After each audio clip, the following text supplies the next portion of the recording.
L'info de ce mardi 18 juin, tout de suite sur Grand Littoral TV. Tout de suite après, vous retrouvez les prévisions météo avec le bulletin complet.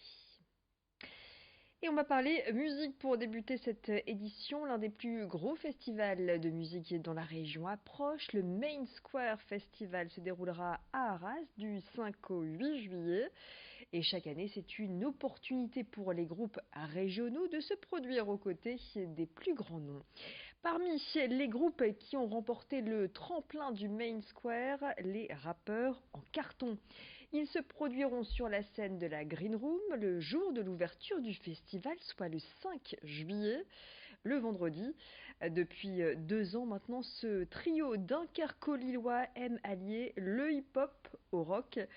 Corentin Escaillé a rencontré les rappeurs en carton à l'occasion d'une répétition aux 4 Écluses à Dunkerque. Et je pense qu'on essaye d'allier notre passé de punk rock en fait. Depuis qu'on est gamin, on écoute du punk rock et on a chopé le rap avec l'air du temps, tout ça. Et je pense qu'on essaie de faire un mix de tout ce qu'on aime bien, de faire un truc qui sonne, qui nous ressemble. Voilà. Ouais, si c'est original, c'est tant mieux. Moi, j'ai toujours fait la batterie, Alex a toujours fait la guitare. C'est venu carrément naturellement. Ça, de base, on était des musiciens. On n'avait pas envie de perdre ce côté-là de la pratique musicale. Et du coup, c'est important de garder la batterie, de garder l'énergie que ça apporte, ce côté rock un petit peu sur scène. Je pense que c'est ça qui permet aussi de nous différencier par rapport à tout ce qui se fait.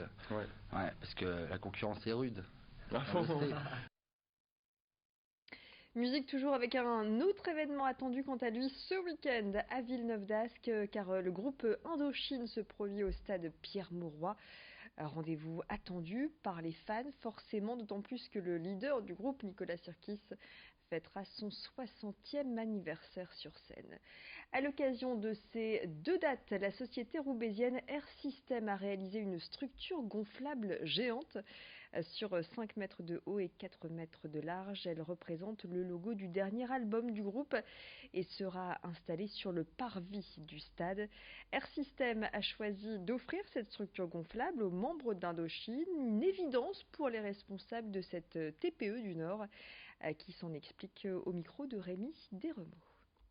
C'était en fait quand on a su que le groupe Indochine venait jouer dans notre région, pour nous il était évident de par la passion de notre métier et de par la passion qu'on partage avec le groupe depuis pas mal d'années, pour nous il était évident de mettre une structure gonflable à l'occasion de cet événement unique. On a cette chance effectivement, nous d'être sur Roubaix, d'avoir ce savoir-faire et comme on l'a un peu expliqué, ça va être le cadeau du Nord, le cadeau d'Air System et le cadeau aussi de Roubaix et de notre région sur un événement qui va être totalement à part, avec une structure gonflable qui va être aussi totalement atypique et qui sera l'image de cet événement. Événement sportif à présent du 5 au 7 juillet, ce sont les championnats de France de BMX. Les meilleurs pilotes français de bicross vont se réunir sur la piste de bicross de Calais, rue Jean Rostand. Le bicross, c'est un sport assez spectaculaire. C'est le même principe que le motocross, sauf que là, les pilotes sont à vélo. Des vélos avec un seul frein à l'arrière et une petite selle, car elle n'est pas utile, les pilotes roulant en chandelle. Un sport qui allie puissance, stratégie et saut. Les titres de champion de France seront décernés dans 12 catégories au total.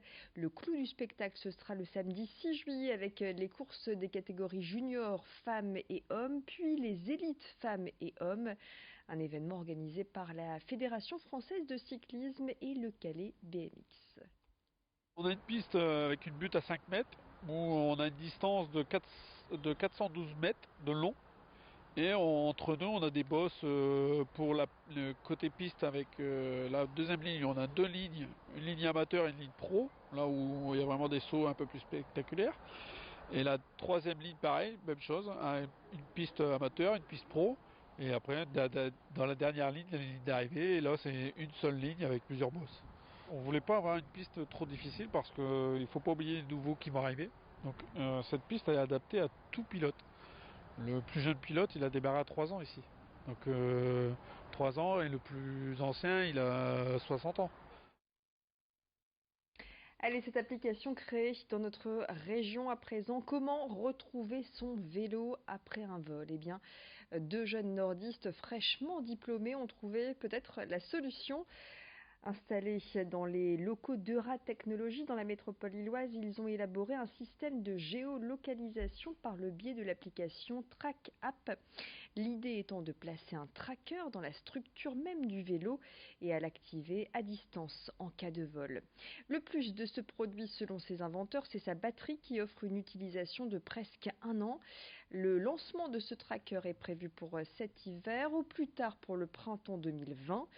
Des précommandes sont d'ores et déjà possibles sur le site Track App. Explication recueillie par Rémi Desremaux. Si on se fait voler son vélo, il suffit d'aller sur l'application et de le déclarer volé. Cela génère un code. En donnant ce code à la police a accès à toutes les positions du vélo depuis le vol, et aussi ce qu'on appelle le passeport du vélo. Donc c'est une photo de la facture, une photo du vélo, et tout autre document qu'on va juger nécessaire pour aider la police à retrouver notre vélo.